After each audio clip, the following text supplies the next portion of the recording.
আসসালামু আলাইকুম। সবাইকে আরও একবার স্বাগত জানাচ্ছি আমার আজকের এপিসোডে। দূরের কিংবা কাছের যে যেখান থেকে দেখছেন, আশা করছি আল্লাহর রহমতে সবাই সুস্থ আছেন। বিকেলের নাস্তায় ঘরে থাকা আটা দিয়ে যদি এরকম একটা মুখরোচক পাস্তা রেসিপি করা যায় তাহলে কিন্তু মন্দ নয়। ঘরে থাকা শুধুমাত্র আটা দিয়ে মাত্র 20 মিনিট সময় হাতে নিয়ে এই নাস্তাটা বানিয়ে নিতে পারবেন। এই পাস্তাটা খেতে অনেক বেশি মজার আর বানানো এত বেশি সহজ যে কেউ বানিয়ে নিতে পারবেন। তবে সাথে থাকছে অনেকগুলো টিপস অ্যান্ড ট্রিক্স, যেগুলো ফলো করলে এরকম ঝরঝরে পাস্তা রেসিপিটা আপনিও বানিয়ে নিতে পারবেন। আশা করছি আমার আজকের রেসিপিটাও আপনাদের কাছে ভালো লাগবে। যদি ভালো লেগে থাকে তাহলে অবশ্যই চ্যানেলটি সাবস্ক্রাইব করে সাথেই থাকুন। চলুন তাহলে রেসিপিটা শুরু করি। প্রথমে আমি একটা বড় মিক্সিং বলে 2 কাপ পরিমাণে আটা নিয়ে নিয়েছি। আমি এটা প্যাকেটের আটাটা ব্যবহার করেছি। তারপরে দিয়ে দিয়েছি স্বাদ মতো লবণ। লবণটা আটার সাথে মিশিয়ে নিচ্ছি। আর এখানে আমি একটা ডিম ফেটে নিয়েছি।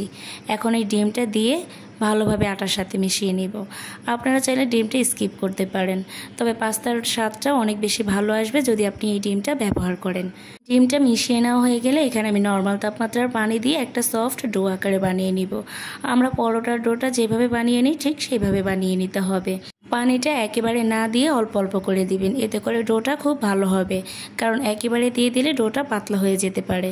আমি খুব ভালোভাবে পানিটা আটার সাথে মিশিয়ে নিচ্ছি। এই পর্যায়ে আমি এর মধ্যে 1 টেবিল চামচ তেল দিয়ে দিচ্ছি। তেলটা দিয়ে ডোটা আবারও খুব ভালো করে মথে নিব।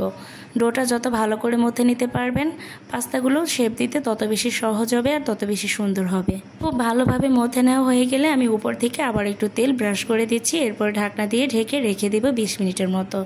অবশ্যই ঢাকনা দিয়ে ঢেকে 20 মিনিট রেস্টে দিয়ে দিবেন, এতে করে খুব ভালো হবে। পাস্তার জন্য একটা স্পেশাল সস বানিয়ে নিব। সেজন্য এখানে স্বাদে ম্যাজিক মশলার 1 প্যাকেট নিয়ে নিয়েছি। আর 1 চামচ দিচ্ছি সয়া সস, 2 টেবিল চামচ দিচ্ছি টমেটো সস।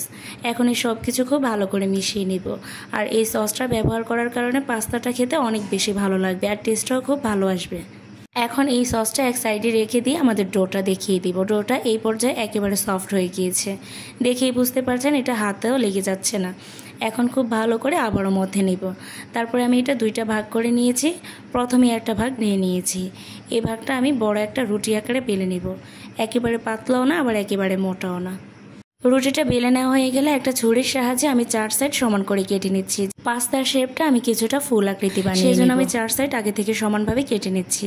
এরপরে 1 ইঞ্চি সাইজ করে লম্বালম্বিভাবে কেটে নিচ্ছি। তারপরে একটা সাইড কেটে নেওয়া হয়ে গেলে অপর সাইড থেকেও 1 ইঞ্চি পরিমাণে কেটে নিব। একটা স্কোয়ার শেপ দিয়ে দিব। কেটে নেওয়া হয়ে গেলে এখন আমি পাস্তাগুলো বানিয়ে নেব। এটা খুবই সহজ, একটু ভালো করে খেয়াল করলে দেখতে পারবেন আমি 2 দিক থেকে কিভাবে চেপে দিচ্ছি। প্রথমে অপোজিটের 2 কর্নার চেপে দিচ্ছি, তারপরে উল্টো দিকে নিয়ে আবারও 2 কর্নার চেপে দিচ্ছি। আর এইভাবেই তৈরি করে নেব আমাদের ফ্লাওয়ার পাস্তাগুলো। আমি আরও একটা রুটি বেলে নিয়ে তারপরে কেটে নিয়েছি। আর এখন আবার আমি দেখিয়ে দিচ্ছি এই ফ্লাওয়ার পাস্তাগুলো কিভাবে বানিয়ে নিয়েছি। এটা খুবই সহজ, একটু ভালোভাবে খেয়াল করলে আপনারা ওইভাবে বানিয়ে নিতে পারবেন। সবগুলো পাস্তা আমার বানিয়ে নেওয়া হয়ে গিয়েছে। এখন আমি এগুলোকে সিদ্ধ করে নিব। সেজন্য পরিমাণ মতো পানি দিয়ে এর মধ্যে আমি স্বাদ মতো লবণ দিয়ে দিচ্ছি। পানিটা যখন পুরোপুরি ফুটে উঠবে তখন আমি এর মধ্যে বানানো পাস্তাগুলো দিয়ে দিচ্ছি। অবশ্যই পানিটা পুরোপুরি ফুটে ওঠার পরে পাস্তাগুলো দিতে হবে। পাস্তাগুলো দিয়ে দেওয়ার পরে চুলার আঁচটা মিডিয়ামে রেখে রান্না করে নিব। একটু হালকা হাতে প্রথম দিকে নেড়ে চেড়ে দিচ্ছি, এতে করে পাস্তাটা সব দিকে সমানভাবে ছড়িয়ে থাকবে আর খুব ভালোভাবে সেদ্ধ হয়ে যাবে। 3 থেকে 4 মিনিট পরে দেখতে পাবেন এই পাস্তাগুলো ভেসে উঠেছে। ঠিক আমরা দোকান থেকে কেনা পাস্তাটা যেভাবে সেদ্ধ করলে ভেসে ওঠে সেরকমভাবে ভেসে উঠেছে। এরপর আমি এটা প্রায় 8 মিনিটের মতো সেদ্ধ করে নিয়েছি।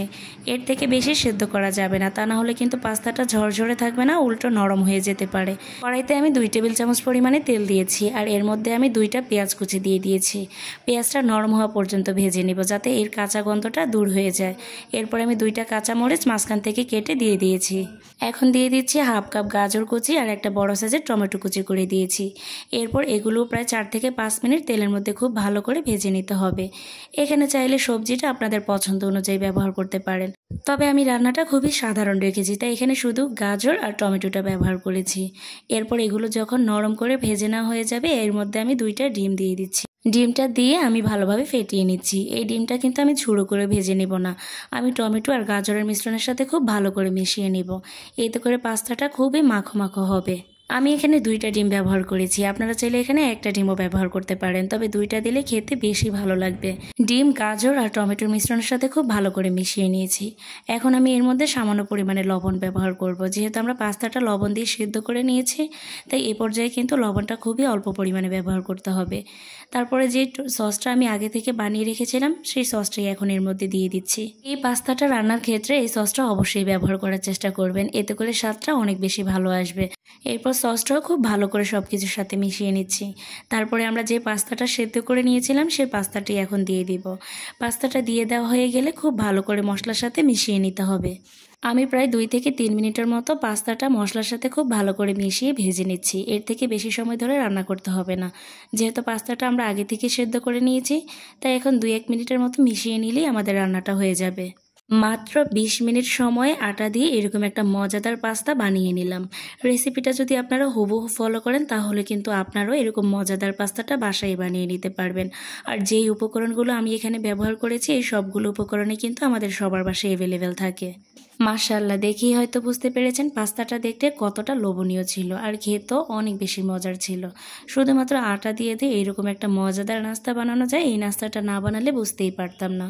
আর এটা বানাতেও কিন্তু সময় অনেক কম পড়েছে।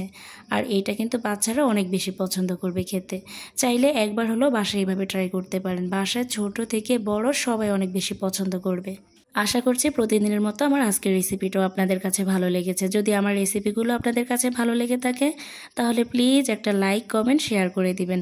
আর আমার চ্যানেলটা সাবস্ক্রাইব করে সাথেই থাকবেন। যারা ফেসবুক থেকে দেখছেন অবশ্যই পেজে ফলো দিয়ে রাখবেন। আজকের মতো এখানেই বিদায় নিচ্ছি। সবাই খুব বেশি ভালো থাকবেন। আল্লাহ হাফেজ। আসসালামু আলাইকুম।